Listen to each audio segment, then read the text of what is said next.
Assalamualaikum warahmatullahi wabarakatuh. Puji syukur kehadirat Allah Subhanahu wa taala. Saya Sylvia Amanda selaku moderator akan mempresentasikan dari kelompok yang beranggotaan Nurul Hidayatul Afida dan Amanda Puspitasari yang berjudul Perencanaan Audit dan Prosedur Analisis. Ada beberapa prosedur perencanaan audit dan perancangan pendekatan audit. 1. Menerima klien dan melakukan perencanaan audit awal. 2. Memahami bisnis dan industri klien. 3. Menilai risiko bisnis klien. 4. Melakukan prosedur analisis awal. 5. Menentukan tingkat materialitis dan menilai risiko audit yang dapat diterima serta risiko bawaan. 6. Memahami pengendalian internal dan menilai risiko pengendalian. 7. Mendapatkan informasi untuk menilai risiko kecurangan. 8. Mengembangkan keseluruhan perencanaan audit dan program audit. Perencanaan audit. Mengapa sih auditor harus merencanakan tugasnya dengan tepat? Yang pertama, agar auditor mampu mendapatkan cukup bukti yang tepat dan memadai sesuai dengan kondisinya. Yang kedua, untuk membantu menjaga biaya audit tetap terjangkau. Dan yang ketiga, untuk mencegah kesalahpahaman dengan klien. Ada dua jenis resiko yang ada pada audit. Yang pertama, resiko audit yang dapat diterima, merupakan sebuah ukuran seberapa besar auditor menerima kemungkinan adanya salah saji dalam laporan keuangan yang terdapat setelah pengauditan selesai dilaksanakan dan opini wajar tanpa pengecualian telah diterbitkan. Yang kedua, resiko bawaan, merupakan sebuah ukuran penilaian auditor atas kemungkinan adanya salah saji material dalam saldo akun sebelum mempertimbangkan efektivitas pengendalian internal. Bagaimana sih caranya menerima klien dan melakukan perencanaan awal audit? Yang pertama, auditor menentukan apakah akan menerima klien baru atau melanjutkan memberi jasa pada klien lama. Yang kedua, auditor mengidentifikasikan mengapa klien memerlukan atau menginginkan pengauditan. Yang ketiga, untuk menghindari terjadinya kesalahpahaman, auditor harus mendapatkan kesepahaman dengan klien mengenai kondisi kontrak kerja. Dan yang terakhir, auditor mengembangkan keseluruhan strategi pengauditan termasuk penugasan audit dan spesialis-spesialis audit yang diperlukan. Memahami bisnis dan industri klien. Auditor harus mendapatkan pemahaman yang memadai atas entitas dari lingkungannya, termasuk pengendalian internalnya untuk menilai risiko salah saji material dalam laporan keuangan, baik disebabkan karena kesalahan atau kecurangan, dan untuk merancang sifat, waktu, dan keluasan prosedur audit yang lebih lanjut. Auditor juga harus memahami strategi dan tujuan klien yang berkaitan dengan 1. Reliabilitas laporan keuangan. 2. Efektivitas dan pelaporan keuangan. 3. Ketaatan pada hukum dan peraturan. Faktor-faktor yang meningkatkan pemahaman atas bisnis dan industri klien. 1. Teknologi informasi yang menghubungkan perusahaan klien dengan pelanggan dan pemasok utama. 2.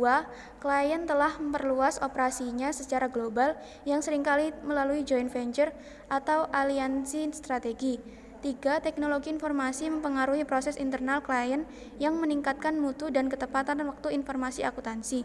4. Makin pentingnya modal manusia dan aktiva tidak berwujud lainnya telah meningkatkan mutu kerumitan akuntansi serta pentingnya penilaian dan estimasi manajemen. 5. Auditor membutuhkan pemahaman yang baik atas bisnis dan industri klien untuk memberikan jasa bernilai tambah kepada pelanggan. Menilai risiko bisnis klien. Auditor menggunakan pengetahuan yang didapatnya dari pemahaman strategis atas bisnis dan industri klien untuk menilai risiko bisnis klien, yaitu risiko bahwa klien akan gagal mencapai tujuannya. Risiko bisnis klien dapat timbul dari banyak faktor yang mempengaruhi klien dan lingkungannya, seperti teknologi baru yang mengikis keunggulan komparatif klien atau klien gagal melaksanakan strateginya sebagai pesaing. Melaksanakan prosedur analitis pendahuluan. Auditor melaksanakan prosedur analitis pendahuluan untuk memahami dengan lebih baik bisnis klien dan untuk menilai risiko bisnis klien. Salah satu prosedur tersebut yakni membandingkan rasio klien dengan pesaing untuk mengidentifikasi kinerja perusahaan. Prosedur analitis dapat dilaksanakan pada setiap fase selama penugasan kerja berlangsung.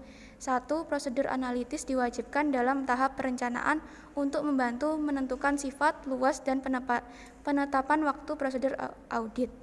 2. Prosedur analitis sering kali dilakukan selama tahap pengujian awal, pengujian audit sebagai pengujian substansi untuk mendukung saldo akun. Prosedur analitis yang diwajibkan selama tahap penyelesaian audit. Pengujian semacam ini berfungsi sebagai review akhir salah saji yang material. 5. Jenis prosedur analitis. 1. Data industri. 2. Data periode sebelumnya yang serupa. 3. Hasil yang diharapkan yang ditentukan klien. 4. Hasil yang diharapkan yang ditentukan auditor. 5. Hasil yang digrafkan dengan menggunakan data non-keuangan. Rasio keuangan umum. 1. Kemampuan membayar utang jangka pendek. Rasio kas, yaitu kas plus sekuritas dibagi kewajiban lancar. Yang kedua, rasio cepat. Kas plus sekuritas plus piutang usaha bersih dibagi kewajiban lancar. Rasio lancar, aktiva lancar dibagi kewajiban lancar. 2. Rasio aktivitas. Perputaran piutang usaha, yaitu penjualan bersih dibagi piutang kotor rata-rata. Jumlah hari penagihan utang, yaitu 365 hari dibagi perputaran piutang usaha. Perputaran persediaan, harga pokok penjualan dibagi persediaan rata-rata. Jumlah hari penjualan persediaan 365 hari dibagi perputaran persediaan. 3. Kemampuan untuk memenuhi kewajiban utang jangka panjang. Yang pertama, utang terhadap ekuitas, yaitu total kewajiban dibagi total ekuitas. Yang kedua, times interest earned, yaitu laba operasi dibagi beban bunga. 4. Rasio probabilitas. Yang pertama, laba bersaham, yaitu laba bersih dibagi rata-rata saham biasa yang beredar. 2. Presentasi laba kotor, yaitu penjualan bersih dikurangi HPP dibagi penjualan bersih. Yang ketiga, margin laba, yaitu laba operasi dibagi penjualan bersih. Yang keempat, pengembalian atas aktiva, yaitu laba sebelum pajak dibagi aktiva total rata-rata. Yang keempat, pengembalian atas ekuitas saham biasa, yaitu laba sebelum pajak dikurangi dividen saham preferen dibagi ekuitas pemegang saham rata-rata. Sekian dari kelompok kami, bila ada salah mohon maaf. Saya akhiri, wassalamualaikum warahmatullahi wabarakatuh.